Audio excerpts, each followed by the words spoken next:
because I'm having a brilliant time. So put your hands together for every performance before mine, because I thought you guys were all amazing. So quick clap. My talk today is called A Wonderful Place of Positive Thinkers. And just a second.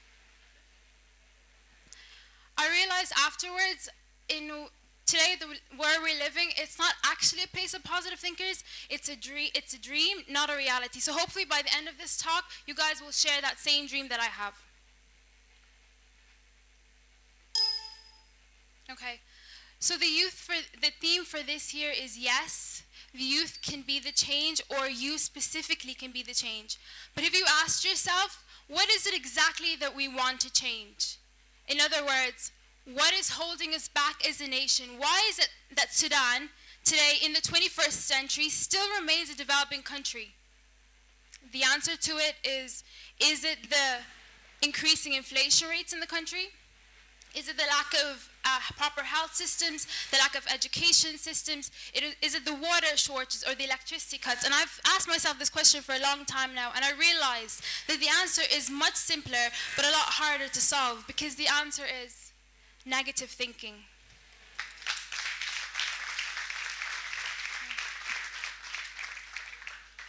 You see, as a nation, I believe that our problem is that we have this negative attitude that prevents us from doing the things that we are supposed to do. But before I come to TEDx and tell you, this is my idea and this is what I believe, I decided to do something really small. I carried out a really simple survey. I asked 42 youth between the ages of 17 to 25. And I picked those youth on a specific criteria. I said they could be males and females. They all have to be Sudanese in nationality. And they have to come from different backgrounds. So part of the youth had lived their whole lives in Sudan. Some of them had come from the UAE, others had come from Europe, others had come from Canada and America, and all of them were to fill out a really simple questionnaire. It takes about 1 minute to fill out this questionnaire, and the first thing I want to know is, are you a male or female? The second thing is, I want you to pick for me 3 words out of 8 that best define Sudan for you. Now, if you read those words, they're either easy or difficult, as in Sudan is easy or difficult. This is the land of opportunity, or it's a very unpromising place. You're excited to be here, or you're stressed out. You're hopeful for the future, or you're just tired. So as you can see, 4 of those words are optimistic or positive in nature, and 4 are pessimistic or negative in nature. And you can only pick 3, but you must pick 3. The next question I asked is, if you're given a chance as the youth, like you had full opportunity to do whatever you want, what would you do? Would you stay in Sudan and live here permanently, going outside only for a holiday, only for conferences and all that jazz? Or would you go out and never come back to Sudan? Or you're going to go out and you're going to come back in a few years' time. And then anyone can, you can say, come back in a few years' time as you wish, like in 5 years after you've done a master's degree and a PhD, or in 25 years to retire. The results were really astonishing, because 31 people said it's a difficult place on first impulse. 29 said it's stressful. 27 said it's unpromising, and unpromising is a really big word. 5 said there was some opportunity. 5 said they were excited. 7 were hopeful for the future.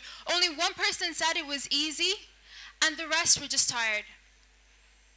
So then I was like, okay, that shows clearly that people tend to be negative on first impulse, but how can I define it more? So what I did is I said that every single vote is an entity in itself, as in we had 42 votes, and each person had 42 youth and 3 votes. So that gives us a total of 126 votes. So I took all the negatives together, and I found the percentage, and all the positives together. I found the percentage from the total. So in general, in this room, as Sudanese nation, 85.7 or 86% of us are negative about Sudan and the way we view it. And only 14% see it in any sort of positive light. So that wasn't really good. So I was like, khalas, okay, ma mushkila, I'll move on, I'll do the next part. So how many people want to stay in Sudan? Surprisingly, 38% of youth, if given the chance, will leave Sudan and will never come back, ever. 57% are going to go and come back, And most of those have told me that they're going to come back to retire, as in they're going to raise their families outside, get married, let their children grow, go into university, and then after that they'll think about coming back to Sudan. And only 5% of all those people will ever stay here permanently and go out only for a holiday. And I really want you to know that those 5% are women. So not a single male or Sudanese youth male will willingly stay in Sudan if given the chance. Thank you. So one particular really enthusiastic candidate, I gave him the questionnaire and he was so frustrated by the options and he was really agitated. He tore it up into little pieces and threw it on the floor. And I gave him a second one and he just didn't answer that. Another person, a girl I know personally, she wrote in the back a little message that I want to share with you. She said, "I love Sudan and I want to be part of the change. But if the people don't want to change, there's nothing one person can do." Now,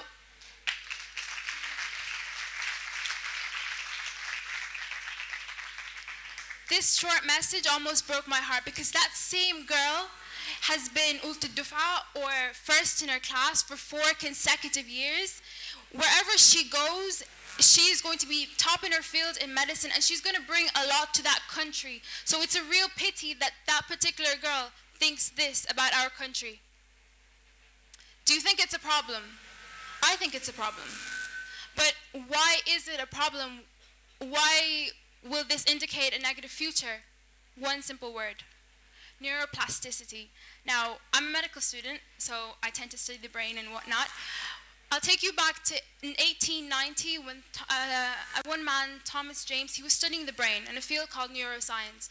And he was looking at how the brain functions and how it works. And before that time, people thought that the brain, when you're born, you have certain amounts of cells. And they remain like that for the rest of your life. Now, he proved that this isn't the case.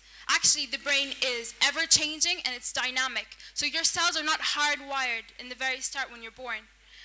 It means that when we think about something, we actually alter how our brains function, and we begin to create new cells and new circuits.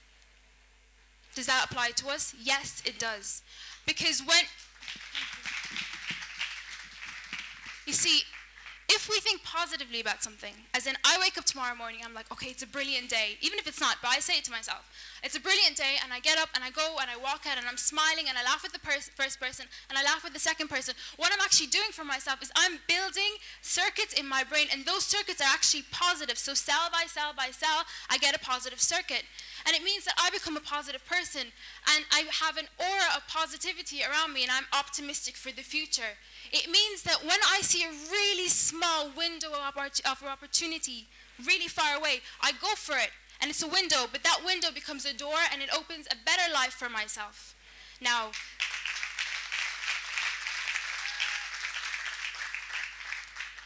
in the same way, if I'm a negative person, if I set my mind on resentment, self-reproach, if I tell myself, I can't do this, I can't do that, what's the point in doing this, we live in a country that's never going to go forward, I begin to build negative circuits in my brain. I begin to exert an aura of negativity, which means that if I see the window of opportunity, I won't be able to see it. I'm too blinded by saying that I can't do it, so I don't go for it, and then my life gets worse, and it gets worse, and I blame, the more it gets worse, the more I blame it on other people. I just go into this cycle, this vicious cycle of disappointment and helplessness and depression. It means, as a Sudanese nation, we begin to create our own problems. And you hear it everywhere. You know, since I came back, people joke so much about how we're a lazy nation. They love it. They're always talking about, we're lazy, we're lazy. Excuse me, as I interrupt and say, there is nothing to be proud of when we say we are lazy. We blame our sun as the reason we lay at home every single day. Okay? We blame our diet. We eat food, our favorite being diet, as the reason why we have to, after every meal, we have to go and rest for a couple hours and we can't do stuff. We begin to adopt this attitude of, I can't do this and I can't do that. And the more we say that, the more we won't be able to do anything for ourselves. It means that when I show you this image of a Sudanese child or Sudanese children that are dirty, that are sick, that are hungry, that are not going to school, you can relate to it. We relate to it if we're thinking negatively. We let these images define us. You know, you look and you're going to say, yeah, well, that kind of looks like what Sudanese people look like. You know, yeah, these are our people, yeah.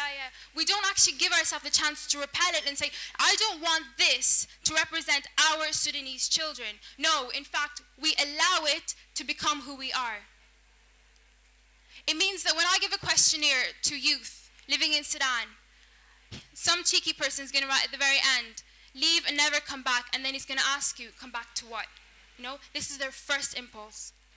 It means that when I show you this image of a Sudanese woman on a brochure for an HIV campaign who is sick, who has a look of despair on her face, and is used as the image to bring donations into our country, we let this define us, and this image of misfortune is who we are.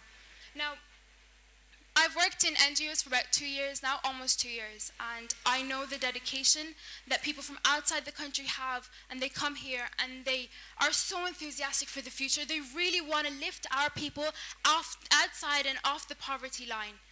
And as much as I appreciate it and I celebrate it, what is the point in us receiving international aid when our own people are lying back and not doing anything to change their futures?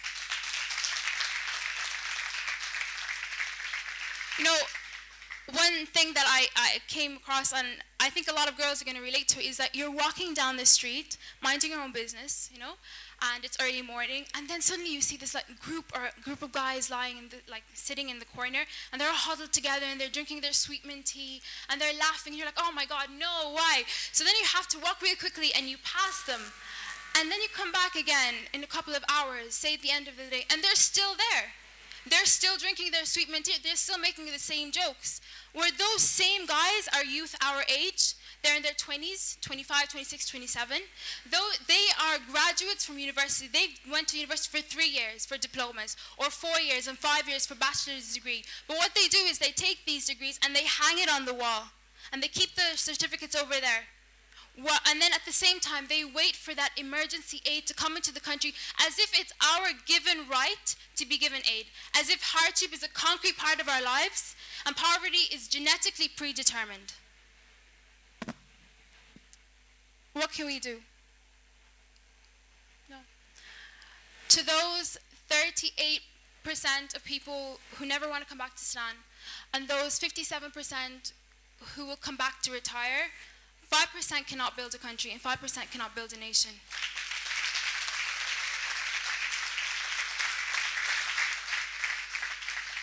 Especially, and to be honest, I'm more of a feminist at heart, but especially when those 5% tend to be women. And the reason is that our Sudanese culture, we believe that, or we feel that so much of a woman's energy should be channeled and drained into motherhood. And that's a brilliant thing. But if those 5% are women, how do you expect them to both raise a family, build homes, and build a country?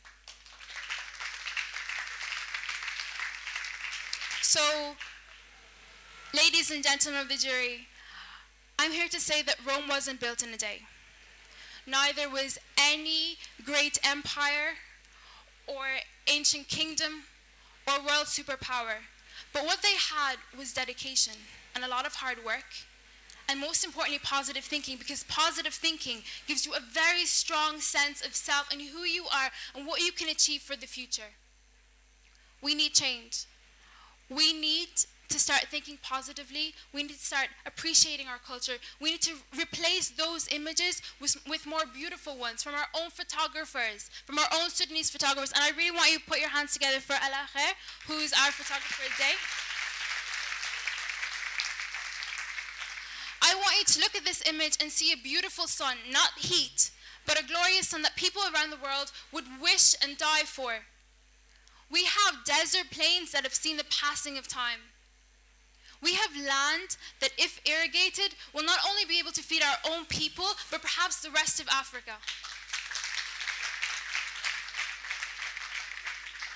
I love this image. We have a beautiful Nile. And our men are the best of men.